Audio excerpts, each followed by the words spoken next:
Dance master Satish direction பண்ற படம் தான் கிஸ். இந்த படத்துல நம்ம கவின் மற்றும் பிரீத்தி அசரணி சேர்ந்து நடிச்சிருக்காங்க. இது ஒரு காமெடி லவ்வபிள் ரொமான்டிக் மூவி. இந்த கிஸ் படத்தை ஜூலை மாசம் தியேட்டர்ஸ்ல ரிலீஸ் பண்ண பிளான் பண்றாங்களாம். இந்த படத்துக்கு ஒரு டீசென்ட்டான எதிர்பார்ப்பு இருக்கு. அடுத்ததா டூரிஸ்ட் ஃபேமிலி சசிகுமார் மற்றும் சிம்ரன் சேர்ந்து நடிச்சிருக்கிற படம். படத்துக்கு பயங்கரமான பாசிட்டிவ் ரெஸ்பான்ஸ். இந்த டூரிஸ்ட் ஃபேமிலி ரிலீஸ் ஆன 2 வீக்ஸில் தமிழ்நாடுல மட்டுமே 21.5 crore கிட்ட கலெக்ஷன் பண்ணியிருக்கு. இந்த டூரிஸ்ட் ஃபேமிலி தமிழ்நாடுல ஒரு மெகா பிளாக்பஸ்டர் மூவி. அடுத்ததா ஃப்ரீடம். இந்த படத்துல சசிகுமார் மற்றும் லிஜோ ஜோமோல் சேர்ந்து நடிச்சிருக்காங்க.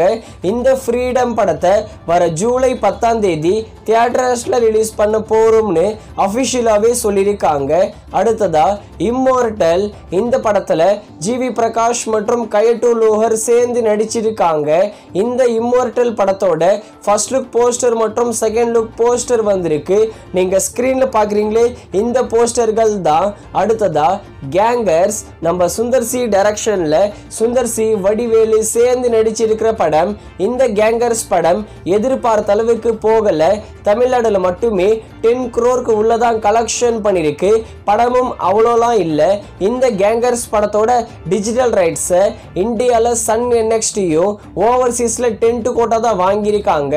வர மே 23ஆம் தேதி கேங்கர்ஸ் படத்தை சன் NXT மற்றும் 10 கோடி OTT பிளாட்ஃபார்மில் ஸ்ட்ரீமிங் பண்ணிடுவாங்க.